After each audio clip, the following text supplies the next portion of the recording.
कि कुछ बूढ़े लोगों पर अत्याचार किया जा रहा है। तब उन्होंने महादेव से पूछा कि बुढ़ापे में लोगों की बेकदरी क्यों होती है, कोई उनकी क्यों नहीं सुनता और उनका कोई सम्मान क्यों नहीं करता। माता उमा के ये प्रश्न सुनकर महादेव बोले, प्रिय पार्वती, जब सृष्टि का निर्माण हुआ था तब सभी प्राणियों की उम्र 40 वर्ष निर्धारित की गई, जिसमें से मनुष्य को भी जीवन जीने के लिए 40 वर्ष दिए गए थे। तो चलो मैं तुम्हें एक ऐसी कथा सुनाता हूँ जिससे तुम्हें अपने सभी प्रश्नों के उत्तर मिल जाएंगे। सृष्टि के रचयिता परमपिता ब्रह्मा ने ही हर जीव की आयु तय की थी। उन्होंने गधे, कुत्ते, उल्लू और मनुष्य सभी की उम्र 40 वर्ष निर्धारित की। अब ये तीनों जानवर अपनी अपनी आयु सुनकर बहुत प्रसन्न थे, लेकिन वहीं जब मनुष्य ने अपनी आयु सुनी तो उसका मन में बड़ा ही उदास हो गया, क्योंकि जैसा कि सभी जानते हैं कि मानव जाति की महत्वाकांक्षा ये कभी खत्म नहीं होती। उसका मन है कभी शांति नहीं होता और वो हर समय लालसा से घिरा रहता है। उसने सोचा कि मैं सभी जानवरों में श्रेष्ठ हूँ, फिर भी मुझे इनके बराबर ही आयु प्राप्त हुई। अब उस समय तो मनुष्य ने कुछ नहीं कहा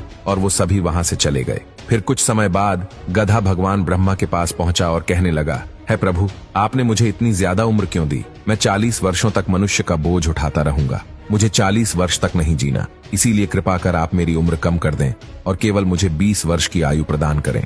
भगवान ब्रह्मा ने जब गधे की बात सुनी तो उन्होंने कहा कि ठीक है, मैं तेरी आयु कम कर देता हूँ, लेकिन तुझे अपनी आयु किसी को दान में देनी होगी। जिसके बाद ब्रह्मा जी ने गधे की आधी उम्र मनुष्य को दे दी और इस तरह मनुष्य की उम्र 60 वर्ष हो गए। फिर कुछ ही देर बाद ब्रह्मा जी के पास एक कुत्ता भागते भागते आया और वो बड़ा ही परेशान था। उसने भगवान से कहा कि आपने मुझे 40 वर्ष की आयु दी है, लेकिन मुझे इसका कोई फायदा नहीं।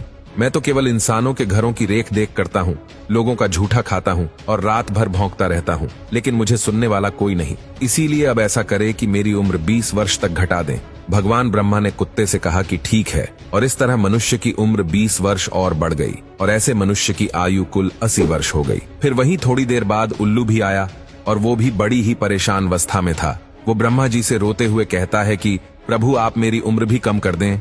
मैं रात भर सबकी रखवाली करता हूँ, पूरी रात जगता हूँ, लेकिन मेरा हाल चाल पूछने वाला कोई नहीं। इसीलिए मैं 40 वर्षों तक जिंदा नहीं रहना चाहता और आप मेरी उम्र आधी कर दें। भगवान ब्रह्मा उल्लू की सारी बातें सुनकर उसकी उम्र भी कम करने के लिए तैयार हो जाते हैं, जिसके बाद उल्लू की उम्र भी केवल 20 वर्ष रह जाती है और उसकी आयु के 20 साल भी भगवान मनुष्य को दे देते हैं। और दोस्तों, इस तरह मनुष्य की आयु 100 वर्ष हो जाती है, यानी कि मनुष्य की उम्र के केवल 40 वर्ष ही इंसान के होते हैं, लेकिन फिर वो 60 सालों तक गधे की उम्र जीता है। 40 से 60 के बीच वो गधे की तरह अपने परिवार का बोझ उठाता है, अपने बच्चों की जिम्मेदारी उठाता है और उन्हें पाल पोस कर बड़ा करता है। फिर मनुष्य 60 से 80 वर्ष का जीवन एक कुत्ते की तरह व्यतीत करता है। इस उम्र में उसे घर के एक कोने में चारपाई दे दी जाती है जहां वो पड़ा रहता है और उसी जगह पर उस व्यक्ति को खाना, पानी आदि दे दिया जाता है। अगर कोई घर में मिलने आता है तो वो अपने घर वालों को आवाज देता है कि देखो कोई आया है, फिर भी उसकी आवाज सुनकर सभी अनसुना कर देते हैं। इसके बाद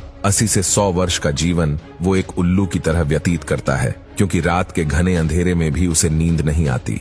इस उम्र में ना तो वो चिल्ला सकता है और ना ही किसी को बुला सकता है। वो बस एक उल्लू की तरह टुकुर टुकुर देखता रहता है और ऐसा करते करते एक दिन उसका जीवन समाप्त हो जाता है।